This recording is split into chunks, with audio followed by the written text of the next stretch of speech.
สีหักงามขนาดพี่น้อง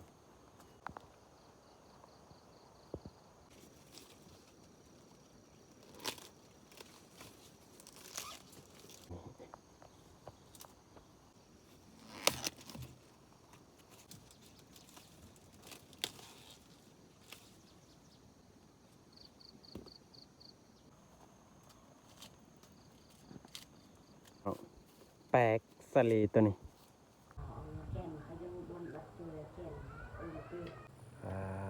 นี่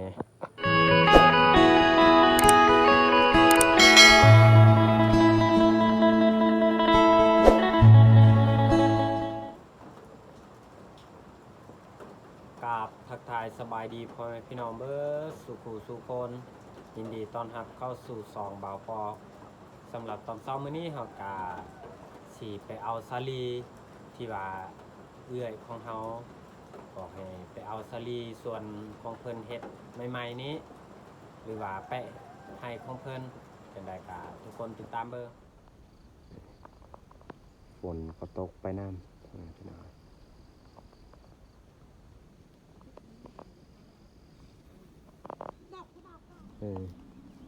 พวกปลาแล้วก็จะมีเอื้อยของเฮาไปเอาข้าวโพดหรือว่าสาลีนี่แหละพ่อแม่พี่น้องเอ้ยเพราะว่าให้เอื้อยทางนี้แต่ทุกคนไปเบิ่งกันว่าสิหลายซำใดส่วนข้าวโพดของเพิ่นขึ้นไปเลยอันนี้เพิ่นก็ขึ้นไปเอาสาลีอยู่นี้ปาก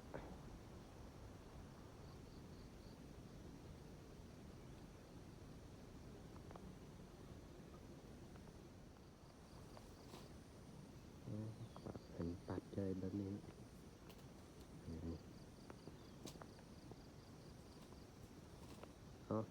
แต่เฮายังไปหาเอื้อยเพิ่นเอาสาลีอยู่ลุมโอ้นี่เขาของเพิ่นป้าเขาของเอื้อยงามอยู่นี่เบิ่งกกสาลีกะงามเขียวดีพวกไปทางนั้นเลยเพราะว่าเฮาบ่อยากเข้าไปบอนเขาเพราะว่ามันเปียกเลยของเฮาเอาเลย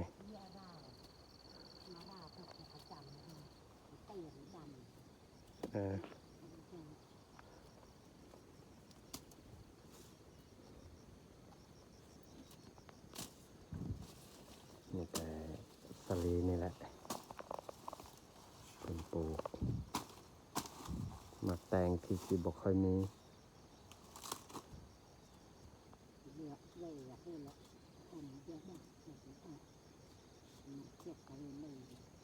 ฝั่งนั้นก็แม่นส่วนคือกัน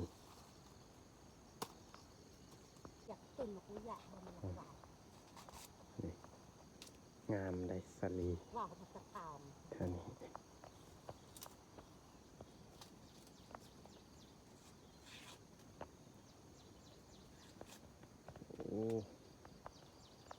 มีตัวมันแก่เราสามารถเอาไปเฮ็ดข้าวหรือว่าเราคูดแล้วก็มานึ่ง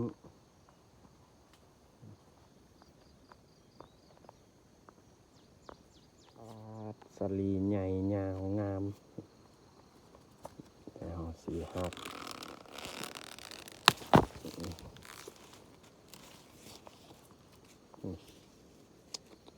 คมอันนี้ก็คือตัวข้าวมัดหรือว่าข้าวปะให้เฮ็ดเบียร์หรือว่าเบียร์ที่เราสิปลูกต่อเนาะตัวข้าวมัดแบบนี้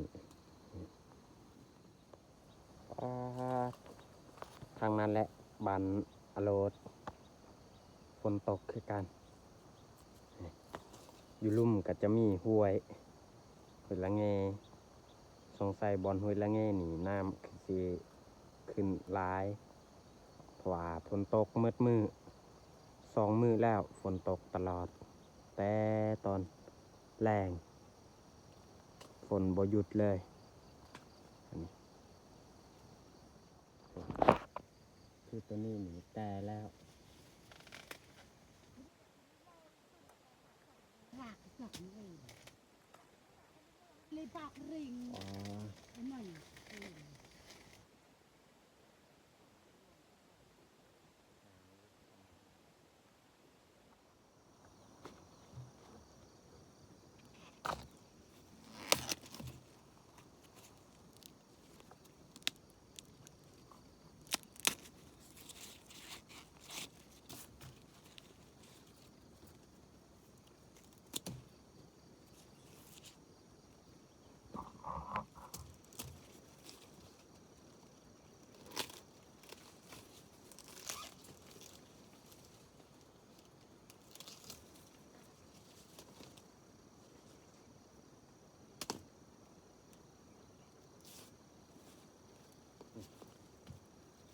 เบิ่ง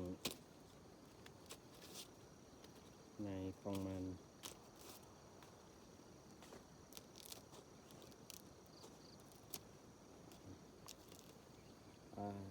งามดี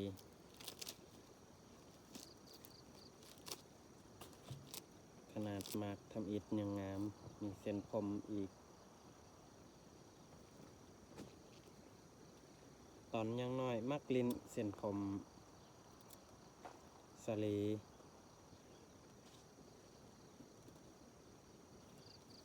เดี๋ยวสิพาให้เบิ่งตัวนี้หอมเม็ดกินใหญ่สันใด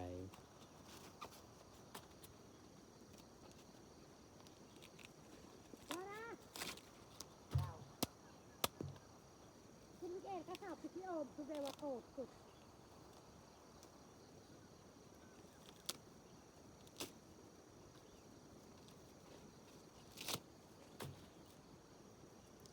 ชอบเซมันเลยกูอะไรเคยโอมเอ็ม เนื้อของมันสีขาว มีสะลีสีแดงก็มี แต่ว่าบ่ปอก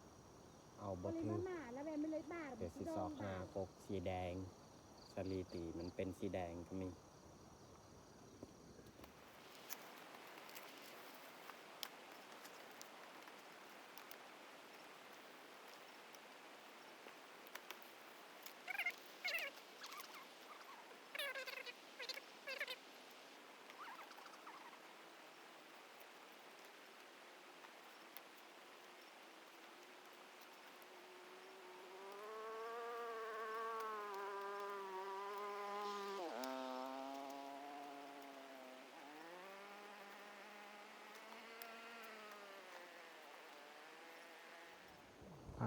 ตัวนี้สลีใหญ่พอเนาะ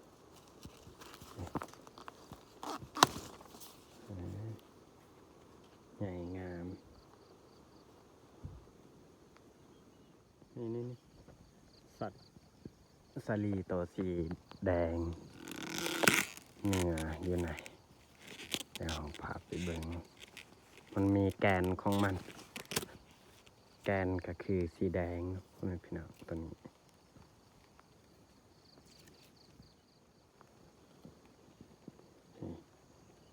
เส้นผมสีขาวตัวนี้ มีตัวสีแดงกับสีบัว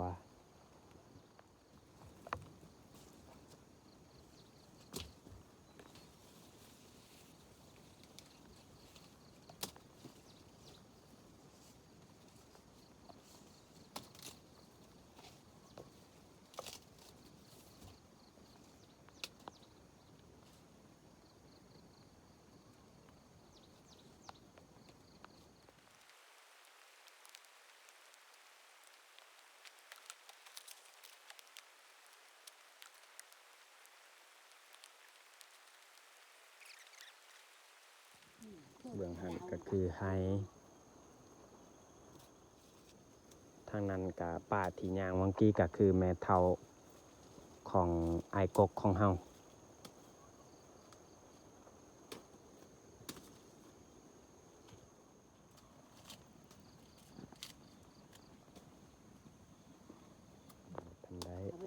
ว่าเฮาก็สิเอาซ้ำพอดีกินนี่แหละพ่อแม่พี่น้องเอ้ยเพราะว่าเฮา4คนเพราะว่าช่วงนี้นี่คนใดที่ว่าลายเฮ็ดสวนข้าวโพดเขาเจ้าก็มาเอิ้นเฮามาเอาว่าไผที่บ่มีข้าวโพดเขาก็สวน จะเบ่งไปส่งอย่างสองสกัด เอ้ยผู้นี้นี่บ่มีแล้วผัว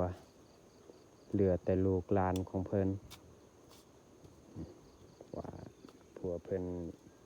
เสียชีวิตแล้ว นกตัวอม ใกล้ๆกันกับเพื่อนเฮาอันนี้แหละสวนเพิ่นเฮ็ดผู้เดียวใส่ชีวิตอย่างทุกข์ยากลำบากเขาวกินก็บ่ค่อยมีเป็นลูกหลานกับลูกกำพร้านี่แหละเขาเอิ้นแต่ว่าเฮาก็บ่มีหยังสิช่วยสิให้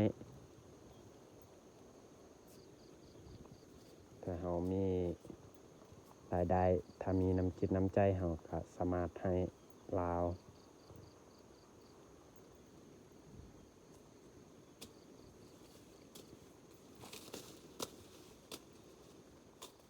งามขนาดพ่อแม่พี่น้องโอ้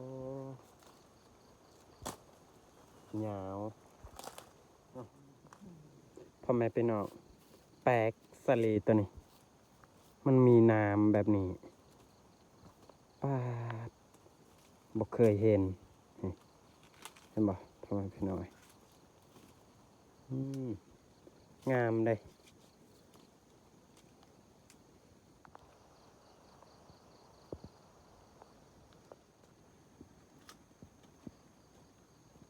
นี่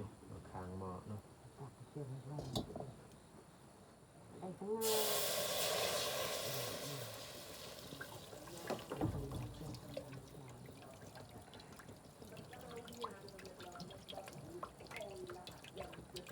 โอ้ยจิเขาดังง่ายเพลงวุ้ดังช่อง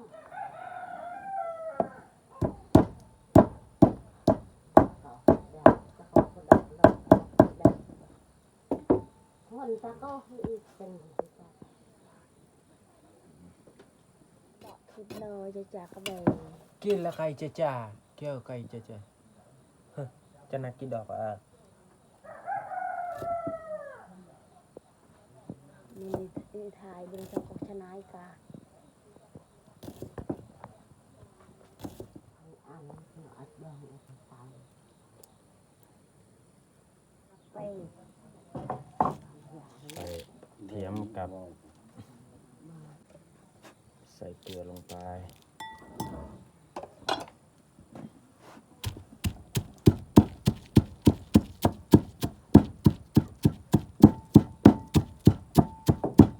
ก็จะเป็นเบะเฮชาเฮเฮชา เกลือกับมะเขือก่อน เนาะเขายังตะเวียนโอ้ยเจ๋งคนนักรู้คนลูก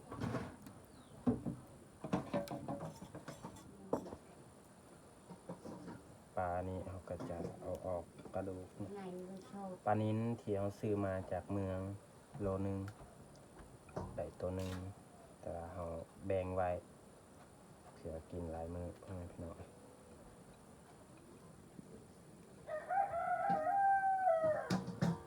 เขาปิ้งเขาจะบ่ได้เซาะออกเกล็ด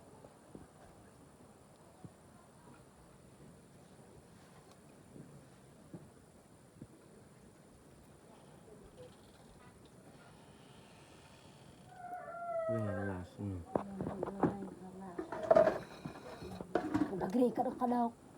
jengay bagri welas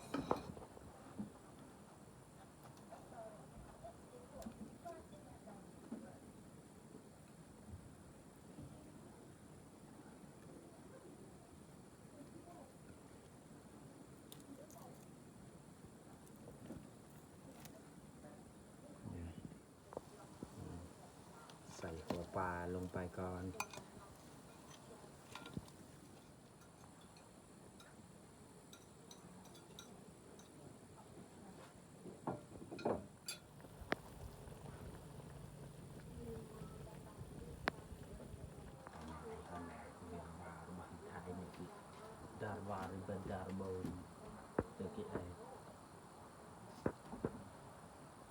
kita ngambil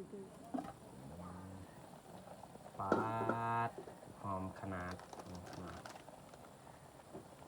ใส่ผงชูรสก่อน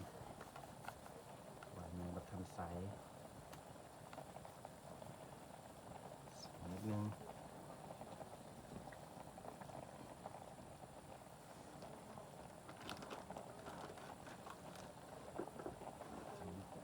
ใส่ซีอิ๊วดำ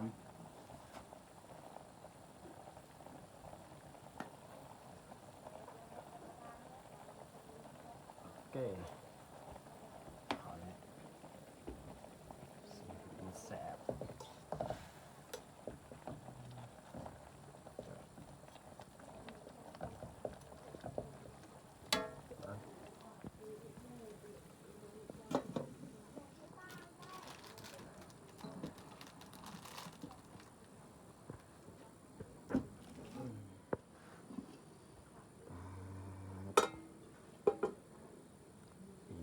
น้ำบ่ค่อยร้ายนิดนึงแล้วก็สิตักใส่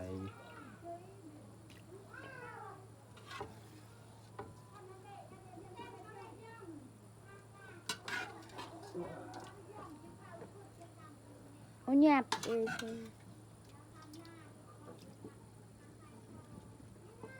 เฮ้ยเหมือนเรากระดับโอ้ย นี่อาหารแล้วของกินเราตักน้ำบ่หลายพ่อแม่พี่น้อง xanh xịt xăng cả phải như nào cứ มาพ่อแม่พี่น้องมากินข้าวน้ำกัน rồi กินข้าวเช้าหลังจากที่เราตำสาลีเรียบร้อยเฮ็ดอาหารเช้าก็คือปลาตัวน้อยนึงเพราะว่าใส่น้ำบ่หลายสาลี lê răng chả chènเขายังบนบัดเจอแก่นนั่น จ้า ดอกเรื่องที่ดอกไม่ได้รางหนูนี่ กิน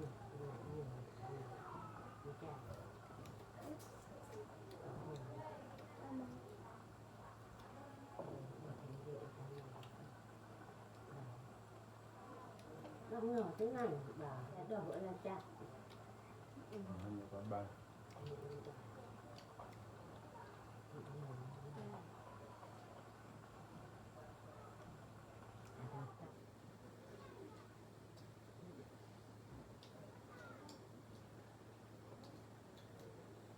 หยุดจ้า